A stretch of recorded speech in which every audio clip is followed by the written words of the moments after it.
Hi guys, how are you doing? My name's Afton if you haven't been here before. Thanks for joining me. I just wanted to film, this is going to be a relatively short video for the Deck Connectors Club.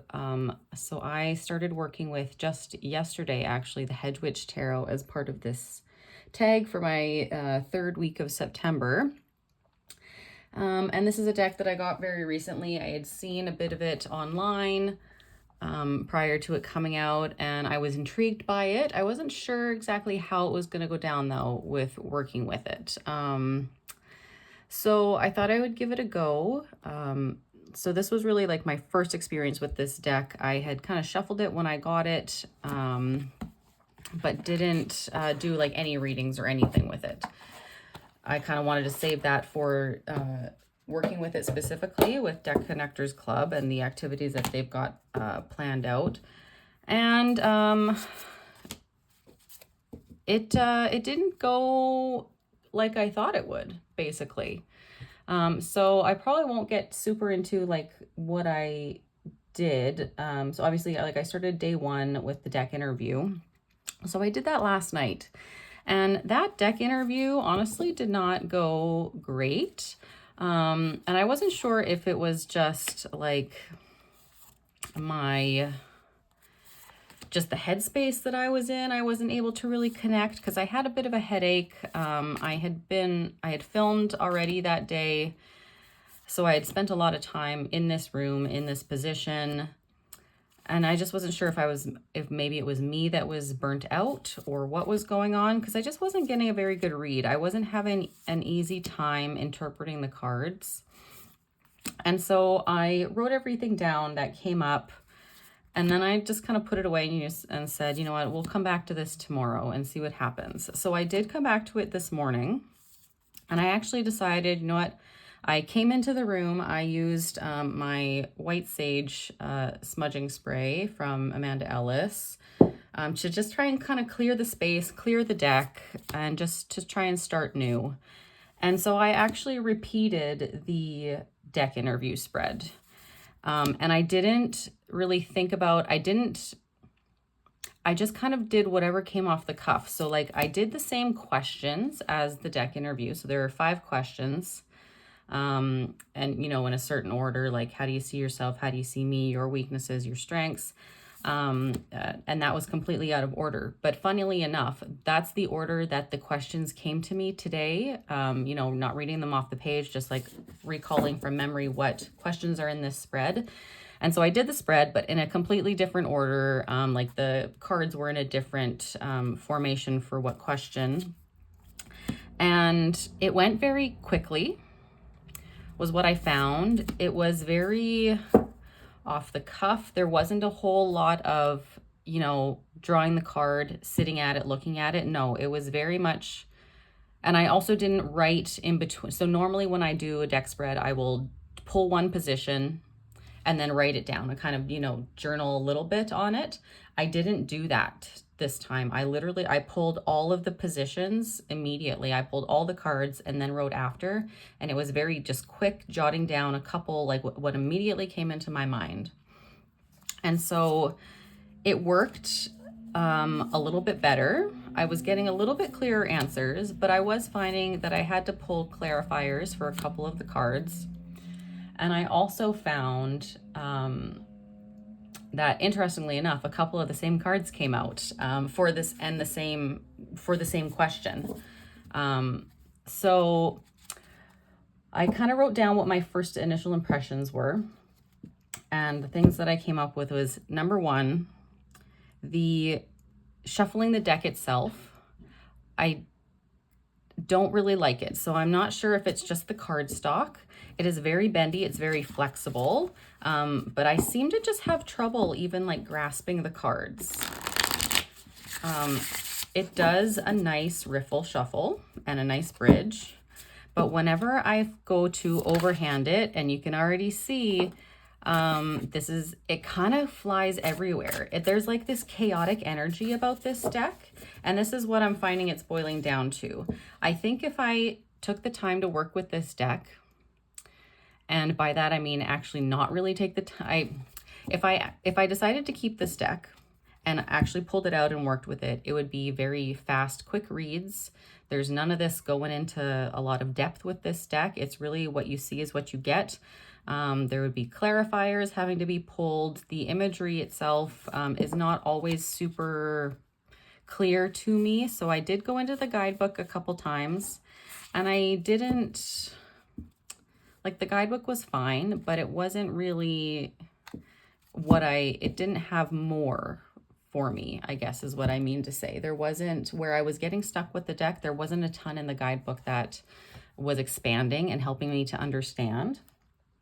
So that's definitely one thing. Along with the shuffling, what I would find for whatever reason, so I don't really read reversals. I keep all of my decks in an upright position, and I tend to always shuffle them the same way. So like I always, if I flip this over, I know it's going to be upright.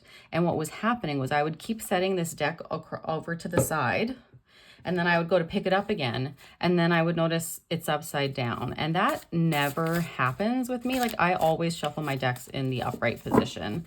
And so that constantly was happening every time I would set this deck down. So, and even now talking about this deck, I can feel like my heart rate, like I feel like I'm talking fast. I feel like I'm a little bit short on breath. I'm just not, there's no relaxation with this deck. And what it boils down to, after doing a little bit of work again with it today, so like I said, I repeated the deck interview spread. I also did a spread from a different book. I didn't use the Library of Questions. I used the Tarot spread book. And again, it was the same thing. All the cards came out very fast. It was very just like a quick 3-card reading, nothing super in depth. It was accurate. I will say that it was accurate. But I think what it boils down to is that I don't like the energy of this deck. It is very fast-paced, frantic, somewhat chaotic, which makes sense, honestly. Like when I look at the artwork, it's very detailed. There's a lot going on. There's very bright colors. It's not a calm deck by any means. Like even when I look at this Ace of Swords, there's just so much. There's a lot of color. Everything's popping off the page. There's so much detail work like in this sword itself that this is not, it's not a peaceful deck. And like even how the back, like the house here behind the walls, there's so much detailing here. Like even that is not calm. This deck has so much movement in it that I don't think it's, well, it's not going to stay. I've already decided. I'm not going to continue doing a week with this deck. It's going to, yeah, it's going to leave. It's just not for me, and that's totally fine. This was one of the cards that came out for kind of just like a different reading that I did. I was just like, well, let's just do one more like spread. I just kind of pulled some questions like out of my own brain, and this card came up. And as the Queen of Cups, like I didn't, like, okay, she's the Queen of Cups, but I don't really see how she's the Queen of Cups in this other than the title that she is the Queen of Cups. So, oh, this card also came out and I thought was really interesting. It made sense in terms of the question that I was asking. But when I think of the Three of Pentacles, I think of people working together like harmoniously and enjoying their company while they create something. And in this, I cannot get over what this witch looks like. Like she looks like she is not happy. Like they don't look like they're enjoying each other's company. And like I said, it totally made sense in the reading that I was doing. But now looking at this card, if I were to pull this card and it were to have a happy, supposed to have a happy connotation, I don't think I could see anything but these two being in like disagreement, which is not what the upright position for this card is all about. So that was one thing that came up as well. So all of that, just to say, this deck is going to be leaving. It's not staying. And I'm glad that I did this, first of all, and right off the bat too. Like I didn't spend any time with this sitting on my shelf. Like it came and now it's going again right away. So yeah, that's basically all I have to say. That's my update for Deck Connectors Club with this particular deck, the Hedgewitch Tarot. I'm sure that this would work well for somebody else. But, and I've said it before, I'm not big into like witchcraft. I don't consider myself to be a witch. There are some witchy decks that I have connected with.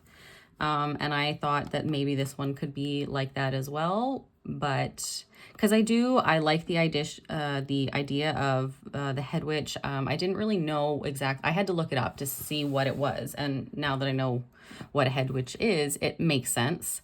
And I'm sure that I probably have had a past life where I was a hedge witch, probably.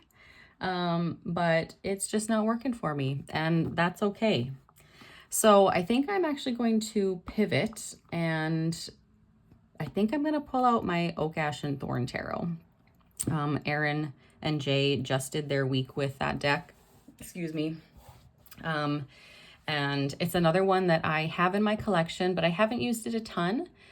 And it kind of so far has straddled the line between, yes, this deck works for me, and no, it doesn't. Because as soon as I got the, oh gosh, what's their newest tarot deck? The Heartwood Tarot. As soon as I got that one into my collection, it kind of replaced Oak, Ash, and Thorn. Like, I never really felt that much of a connection with the Oak, Ash, and Thorn. It was one that I kind of got because it was so popular and, you know, people seem to love it. So I got it, and it's beautiful and I like it. But I haven't really formed like a real connection with it yet. So we're going to try that one out and see what happens, I think, instead of this guy. Because I've still got like 5 days left of this week. So, I mean, really it's Sunday. So I've got like a full week. So yeah, that's, I think, where we're going to pivot to. And yeah, that was all I really wanted to come on here and say.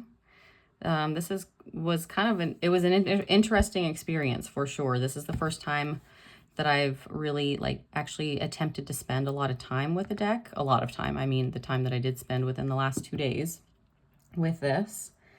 And it just being like an outright, like, no, this is not going to work. So there we have it. Yeah, that's all I have to say. I will leave it there, and we will see you guys in my next video. Thanks for watching. Bye, guys.